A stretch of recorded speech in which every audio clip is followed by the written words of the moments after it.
Terry Miller is the founder of 8360, a company that's building the future of immersive virtual reality simulation out of Petone. He joins me now to talk about his journey into entrepreneurship and what the future holds for him and his business. Hi, Terry. Hey, how's it going? Yeah, really good. Thanks for joining me. First of all, I wanted you to give me a bit of the elevator pitch, the description of what 8360 actually does. 8360 is engineering reality. Over the last 7 years, we've developed the Nova, which is a world-unique virtual reality motion simulator platform. And the idea is that it's a virtual vehicle. You climb in, you put on the VR goggles, and it's able to actually put you in the driver's seat of a truck, of a plane, of a submarine, and give you the experience of actually being there with that full motion so that you can get all the skills of how to handle it and operate it safely.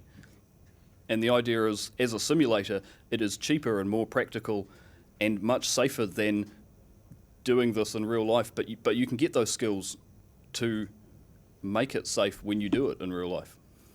Excellent. Yeah, I mean, I can see a lot of applications for that. We'll chat about that a little bit more, but I want to go back to right to the start, and perhaps you could tell me a little bit about your background, where you grew up, and how you sort of got into engineering and business. So I'm a Wellington boy. I've lived in Petone pretty much my entire life, and I was always interested in technology and computers and how things worked. I was that kid that took apart stereos and household appliances to find out what was inside because I wanted to know, and it means that you can fix it. And there's something about understanding how stuff works and having that ability that I've always wanted. So I didn't really know what I wanted to do at school. I ended up studying engineering because it seemed interesting at the time and I couldn't think of a better idea. And I studied electronics and computer systems engineering because it was the computers and the technology that I was interested in learning more about. When I left university, I didn't really have a specific job in mind. I just kind of looked for R&D roles because I figured R&D, research and development, is you get to play with all of the cool tech and build things out of it and try things out. And that was always my passion, was just exploring what is possible with these things. Yeah. And did you ever think at that stage that you'd be sort of starting your own business? Did you have a view of what entrepreneurship was, or it just sort of you fell into it? A lot of this is by accident. As an engineer, I like solving the problems and playing with the technology, and I actually kind of actively avoided the business side. That was not my interest, and I tried to stay away from it. 8360 it started off building this Nova platform. It was a hobby project on evenings and weekends, just trying to build something cool, a crazy contraption, just to see if we could. But we built something that was cooler than we thought it worked better than we thought it would. And so we kind of accidentally created this thing that we felt like we needed to actually try to turn into a real product, to try to make something out of it. And so it turned into a startup by accident. I ended up quitting my job and never getting another one, kind of by accident. So I ended up full-time. And then when the original CEO left, I ended up becoming the CEO of the company, somewhat by accident. So all of this was not really planned. I described the company as a hobby project that got out of hand. Excellent. Just going back to, I suppose, what first captured you about VR, or were you perhaps dabbling in a lot of different things, and this was the one, as you say, that kind of accidentally blossomed? I was never into VR specifically. I was just kind of interested in all of the technology. When I was at university, VR wasn't really a thing. In fact, the Oculus DK1, the original kind of prototype, that wasn't released until the year after I graduated. And so I was aware, in the tech news, I was aware that VR was a thing and it was coming, but it wasn't until we started discussing the plan for Nova and what it could be and the different technologies that we should put in it.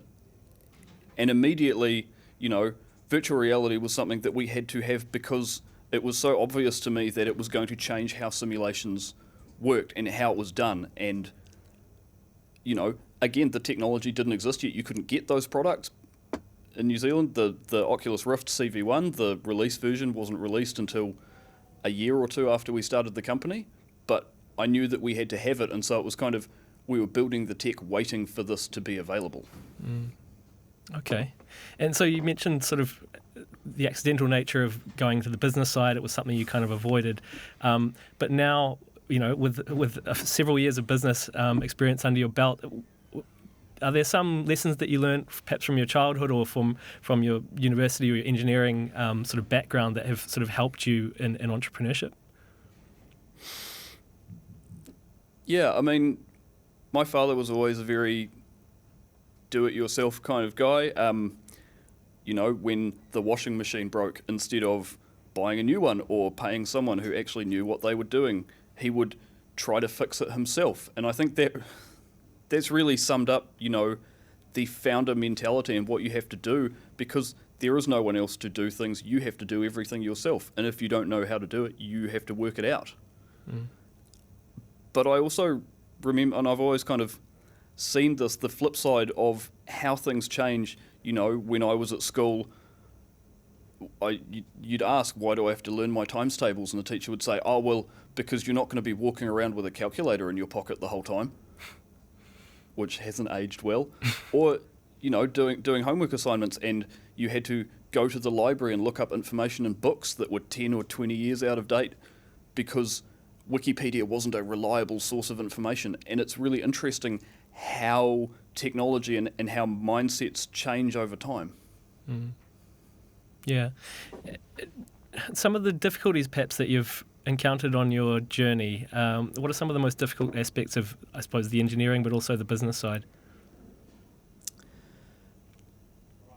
Building something that no one else has ever done yet. You know, when we came up with the concept, it was sort of, why has no one done a spherical, untethered simulator platform before? It turns out because it's difficult. But I think, you know, doing a startup, trying to build something from scratch, it's stressful, and it's long hours, and it's tiring, and it's difficult. And I am naturally the sort of person who likes a stable, predictable, calm environment, and startup life really isn't that. And so I think the most difficult thing on this journey has been getting used to living in this uncertain chaos the whole time and being able to function and to get things done. Yeah. And I suppose you have to lead a culture of that within your team if it's not something perhaps that comes naturally to you. How do you sort of imbue the company with the culture that you want it to follow? One of the most important things that we try to emphasize for the whole team is that founder mindset. You know, it's not about job titles and roles. It's about doing what needs to be done, and if you don't know how to do it, you work it out because it needs to be done. We try to, you know, we have to solve problems, and there's uncertainty and unexpected issues and things, and we have to deal with that and work out how to move forward and keep things moving. Hardware is hard and costly and expensive and time consuming, and so I'm always pushing this thing of MVP, minimum viable product. And that is essentially doing the bare minimum. And it goes against engineering kind of common sense to do a bad job on purpose, but it's really important to remember that we're not just developing this product, we're actually engineering a company and a business. And so the motivations and the goals and the success criteria are different, and we can't lose sight of that. The most important thing, I think, is to remember why we are doing this in the first place. Because it's cool and it beats having a real job.